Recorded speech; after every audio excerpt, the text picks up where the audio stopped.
And right now, the big story is that India is, well, it's burning.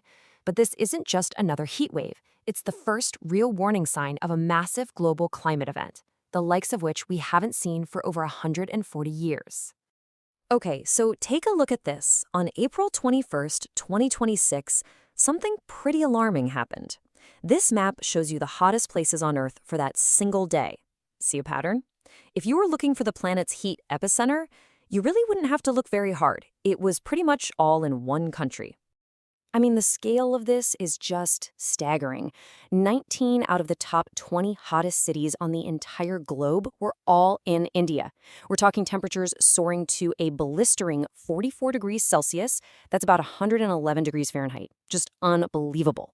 So what on earth is causing this? Why is all this crazy heat just stuck in one place? Well, the answer is a weather phenomenon that you've probably heard of before. It's called a heat dome. The best way to think about it is like someone clamped a giant invisible lid over an entire region. Hot air naturally wants to rise, right? But it hits this high-pressure ceiling and gets shoved right back down. As it gets compressed, it gets even hotter. It's a terrifying oven effect, and right now, hundreds of millions of people are stuck inside. But here's the thing.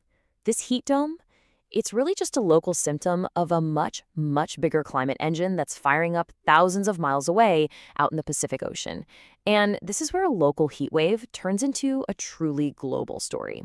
See, this engine is part of a cycle we call the El Niño Southern Oscillation, or ENSO for short.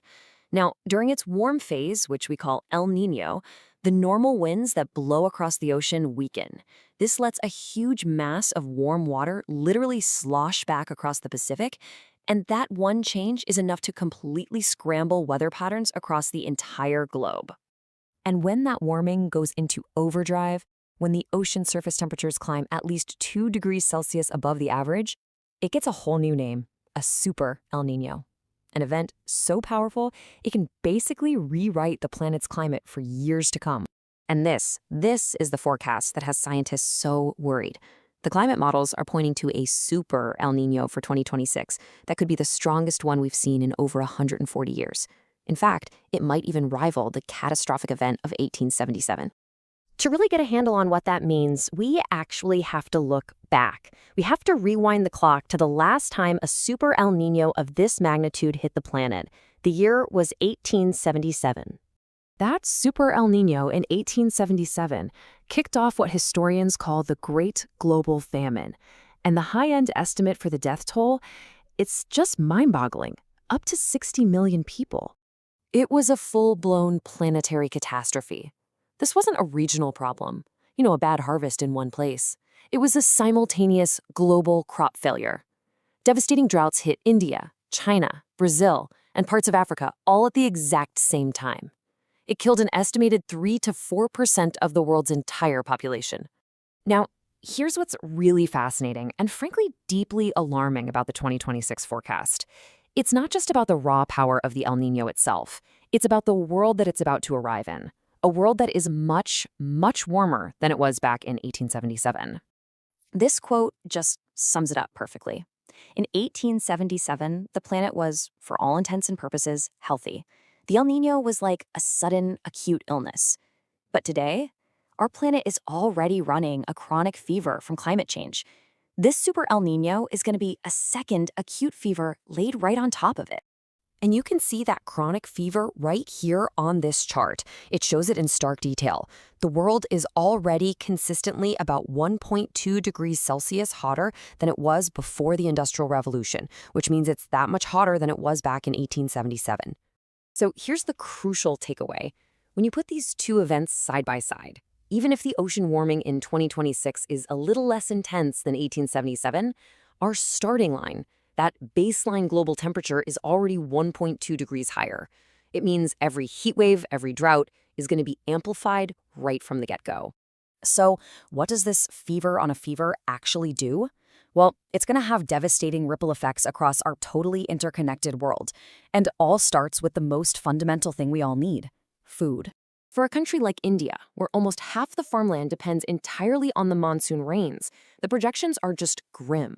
A super El Niño is expected to weaken that monsoon dramatically. Yields for key staples like pulses could fall by over 40%.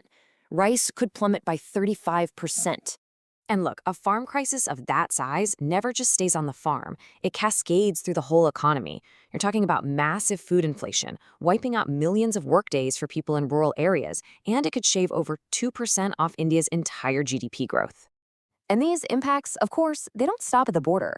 The economic pain from this is going to be global. In fact, regions like Southeast Asia and Sub-Saharan Africa are projected to get hit with even bigger losses to their GDP. And that's because our global food system is just so tightly interconnected. A drought in Southeast Asia threatens the world's supply of palm oil.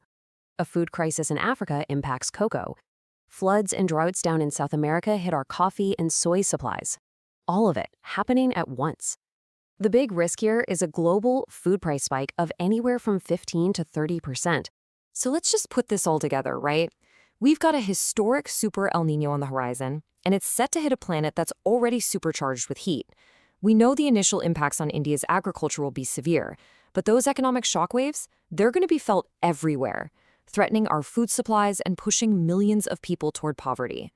The data we have now, from climate models, from historical records, from economic projections, it all paints a very, very clear picture of what's coming.